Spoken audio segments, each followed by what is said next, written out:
What happens when someone just vanishes? One moment they're there, a living, breathing person with a future stretching out in front of them, and the next they're gone, swallowed by the sky, consumed by the sea, or erased from a crowded street. They leave behind nothing but a void of unanswered questions and a silence that's somehow louder than any explosion. These are the stories that defy easy answers, the human-shaped holes in history that investigators, families, and amateur sleuths have tried to fill for generations. They become legends, cautionary tales, and haunting reminders of just how fragile our existence really is. We're drawn to these mysteries not just for the thrill of the puzzle, but because they tap into our deepest fears, the fear of the unknown, of losing someone we love, and the terrifying idea of disappearing ourselves, leaving the world to wonder what happened. From a pioneering aviator who vanished over the vast Pacific to a powerful labor leader last seen in a restaurant parking lot, these are the stories that have haunted us for decades. These aren't just cold cases. They're gaping wounds in our collective memory, mysteries that have stumped the brightest minds and spawned countless theories. But what if the passage of time, once a thief of memory and evidence, has now become our greatest ally? What if new clues and forgotten details could finally shed some light on what really happened? Today, we're not just retelling the legends. We're digging for the truth behind the world's biggest disappearances. Back in the 1930s, the world was obsessed with the dawn of aviation. Pilots were the rock stars of their day, charting new territories in the sky. And no star shone brighter than Amelia Earhart. With her windswept hair and confident smile, she wasn't just a pilot. She was a symbol of freedom, an icon who proved that a woman's place could be in the cockpit. She'd already become the first woman to fly solo across the Atlantic, and by 1937, she was ready for her biggest challenge yet, to be the first woman to fly around the world. Her ride for this incredible journey was a state-of-the-art Lockheed Electra 10E, a silver bird she called her flying laboratory. The trip was a grueling 29,000-mile odyssey. By late June, Earhart and her navigator, Fred Noonan, had already flown over 22,000 miles, an unbelievable feat. They'd crossed the Americas, the Atlantic, Africa, and Asia. Only the final, most dangerous stretch remained, a vast, unforgiving expanse of the Pacific Ocean. The leg that would seal their fate was the 2,556-mile flight from New Guinea, to Howland Island, a tiny, flat sliver of land in the middle of nowhere. Howland was a crucial refueling stop. Missing it meant certain doom. Waiting there was the U.S. Coast Guard cutter Itasca, a lonely steel ship tasked with guiding them and using radio signals, and a plume of thick black smoke. On July 2, 1937, 88 years ago to the day, Earhart and Noonan took off from For hours, they flew through the darkness. As dawn broke, radio operators on the Itasca started picking up Earhart's voice. The signals were crackly, but they were getting stronger. Her voice, though strained, was calm. She reported cloudy weather and said she believed they were close. Then came the final, chilling transmissions. At 7:58 a.m., the Itasca received her strongest signal yet. Earhart said she was circling and searching and running low on fuel. Then, at 8:43 a.m., the last confirmed message was heard. After today, the U.S. government's official position remains crash and sink. But the lure of the castaway story and the promise of new technology keep the search alive. Amelia Earhart wanted to conquer the world's largest ocean. In a way, she did. It embraced her and has held her secret ever since. It's November 24th, 1971, the day before Thanksgiving. At the Portland airport, a man in his mid-40s, wearing a dark suit, walks up to the Northwest Orient Airlines counter. He buys a one-way ticket to Seattle, a quick 30-minute flight. He pays cash and gives his name as Dan Cooper. He's polite, quiet, and totally unremarkable. He boards the Boeing 727, orders a bourbon and soda, and settles into his seat. Nothing about him hints that he's about to become an American folk legend. Shortly after takeoff, Cooper hands a note to a flight attendant. Thinking it's just a phone number, she pockets it. He leans closer. "Miss, you'd better look at that note," he says. "I have a bomb." The note lays out his terrifying demands. He opens his briefcase to show her a mess of red cylinders and wires. The man the world would soon know as D.B. Cooper, a name born from a media mistake, wanted $200,000 for parachutes and a fuel truck waiting in Seattle. The airline president, not wanting to risk the lives on board, agreed to everything. While authorities scrambled to get the cash and parachutes, Cooper remained bizarrely calm on the plane. He ordered a second bourbon, paid his tab, and even tried to tip the flight attendant. He wasn't acting like a desperate criminal. He was a man completely in control. In Seattle, the exchange went off without a hitch. The money and parachutes were brought aboard, and Cooper released all the passengers. He then told the remaining crew his new flight plan: fly toward Mexico City, low and slow, with the landing gear down and the rear air stair open. The pilots protested that they couldn't make it to Mexico City without refueling. Cooper, showing a surprising knowledge of the 727's capabilities, agreed to a stop in Reno. Sometime after 8 p.m., the plane took off again, heading into a dark and stormy night. And somewhere over the rugged forests of southwestern Washington, D.B. Cooper did the unthinkable. He went to the back of the plane, strapped the money to his body, lowered the stairs, and jumped into the freezing, rain-swept darkness from 10,000 feet. When the plane landed in Reno, he was gone. All that was left was his clip-on tie and 2 of the parachutes. This kicked off one of the most frustrating manhunts in FBI history, codenamed Norjack. For years, there was nothing. Then, in 1980, a young boy digging in the sand along the Columbia River found 3 rotting bundles of cash, nearly $5,800. The serial numbers were a match. It was Cooper's money. But this discovery just deepened the mystery. The location was miles from the projected jump zone, raising more questions than it answered. The FBI officially closed the active case in 2016, but that hasn't stopped citizen sleuths.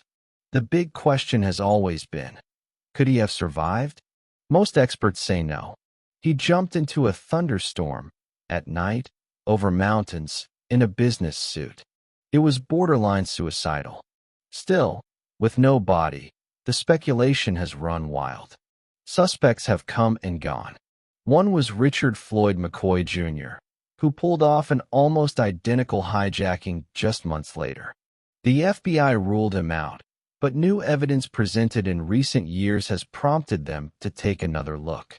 Another suspect was Robert Rackstraw, a former paratrooper who seemed to enjoy the attention but never confessed. But the most exciting new leads come from the tie Cooper left behind. In 2024, researcher Eric Eulis announced that microscopic metal fragments on the tie, a specific alloy of stainless steel and titanium, were traced to Crucible Steel, a plant in Pennsylvania that was a major subcontractor for Boeing. This suggests Cooper may have been an engineer or a disgruntled insider, someone with intimate knowledge of the aviation industry, which would explain a lot. Today, D.B. Cooper is more myth than man. A ghost who boarded a plane, took a stand, and then vanished into American folklore. The FBI may have closed its files, but the search for the man who jumped out of a plane and into history is far from over. When you talk about American power and crime, few names carry the weight of Jimmy Hoffa. For decades, He was one of the most powerful men in the country, the charismatic and ruthless leader of the Teamsters Union. He was a hero to the working man, but to get that power, Hoffa made a deal with the devil. He forged deep ties with the mafia, letting them use the Teamsters' massive pension fund as their personal piggy bank. This unholy alliance would lead to his downfall, his prison time, and finally, his legendary disappearance. By 1975, Hoffa was a man on a mission. After serving time for jury tampering and fraud, his prison sentence was commuted by President Nixon with one big condition. Hoffa was banned from all union activity until 1980. For Hoffa, this was a fate worse than prison. He was determined to fight the ban and reclaim his throne. This put him on a direct collision course with his old mob pals. They were happy with the new, more cooperative Teamsters leadership. Hoffa started making threats, vowing to expose the mob's control over the union. He was making powerful enemies, and he knew it. On the afternoon of July 30th, 1975, the 62-year-old Hoffa drove to the Machu's Red Fox restaurant in a Detroit suburb. He had a 2 p.m. meeting scheduled with two powerful mob figures, Anthony Tony Jack Giacalone and Anthony Tony Pro Provenzano. The meeting was supposed to settle a feud between Hoffa and Provenzano. Hoffa showed up. They didn't. At 2:15 p.m., he called his wife from a payphone, annoyed. "Where's Tony Jack?" he asked. That was the last time anyone is known to have heard from Jimmy Hoffa. He was last seen in the parking lot, waiting. Then he was gone. The investigation was massive, but the problem wasn't a lack of suspects. It was a wall of silence. The Mafia's code of omerta was in full effect. The FBI was confident they knew what happened in broad strokes. Hoffa was lured to the restaurant, picked up by men he trusted, and then murdered by the mob. The question that has haunted everyone for 50 years is not why, but how. And most importantly, where is the body? The theories have become grim American folklore. The most famous rumor was that he was buried under Giant Stadium in New Jersey. Another lead came from Frank, the Irishman Sheeran, a mob hitman who claimed, just before his death, that he was the one who personally killed Hoffa. In his story, he rode in a car that picked Hoffa up, drove to a nearby house, and shot him twice in the back of the head. Police found bloodstains in the house Sheeran identified, but a 2004 DNA analysis concluded the blood wasn't Hoffa's. The FBI has chased countless leads, digging up horse farms and suburban driveways, all for nothing. As of July 2025, 50 years after he vanished, the case is officially unsolved. But a consensus theory has emerged. It's believed Hoffa was kidnapped from the parking lot, taken to a nearby home, and killed. What happened next is the stuff of nightmares. Based on FBI wiretaps, it's thought that Hoffa's body was taken to a mob-connected sanitation business. There, his remains were put through an industrial grinder and then incinerated. This gruesome theory provides the most logical explanation for why a body has never, ever been found. It was a professional mob hit designed to completely erase a man from existence. Jimmy Hoffa's story is a uniquely American tragedy. He rose to the heights of power, but the very forces that lifted him up were the ones that destroyed him. He tried to take on the mob, and the mob responded by making him a permanent, grisly example. His disappearance isn't just a missing person case. It's a chilling monument to the dark side of power. Section 4. The Children in the Smoke, the Sodder Family. On Christmas Eve of 1945, the Sodder family home in Fayetteville, West Virginia, was filled with joy. George and Jenny Sodder, Italian immigrants, had 10 children, 9 of whom were home celebrating. The older kids, excited about their new toys, had convinced their mom to let them stay up late. As Jenny went to bed, the house was a picture of peace. But in the middle of the night, that peace would be shattered by a mystery that has now lasted for 80 years. Around 1 a.m. on Christmas morning, the phone rang, waking Jenny. A woman with a strange laugh asked for someone she didn't know. Jenny hung up, a little unnerved. About 30 minutes later, she heard a loud thud on the roof, followed by a rolling noise. Moments later, she smelled smoke. The house was on fire. What happened next was a series of bizarre and terrifying events. George, Jenny, and 4 of their children managed to escape the blaze. But 5 children remained trapped in the upstairs attic bedrooms: Maurice, Martha, Louis, Jenny, and Betty. Panic set in. George ran to get his ladder, the one he always kept propped against the side of the house. It was gone, vanished. He then tried to start his 2 work trucks to pull one up to a window. Neither truck would start, even though they'd worked perfectly the day before. The phone line was dead. Someone had to race into town to get help. By the time the fire department finally arrived hours later, the home was nothing but a smoldering pile of ash. The assumption was clear: the 5 children had died in the fire. But as George and Jenny cleaned up, a horrifying question began to haunt them. They never found a single bone, tooth, or piece of human remains in the ashes. The fire chief claimed the blaze was hot enough to completely cremate the bodies, but experts the Sodders later consulted said that was impossible in a house fire. The official cause was faulty wiring, but George knew he'd just had the house rewired. Their grief curdled into suspicion. They started to believe their children hadn't died, but had been taken. Strange events leading up to the fire suddenly seemed sinister. An insurance salesman had recently threatened George. "We all crave resolution. We're natural storytellers, and every good story needs an ending. But these great disappearances deny us that comfort. They leave us hanging, stuck with that nagging question, what if?" They remind us that for every answer we find, some questions might just be out of reach forever. For the families, this is a unique and unending kind of pain. For the rest of us, these stories are a powerful testament to the pull of a great mystery.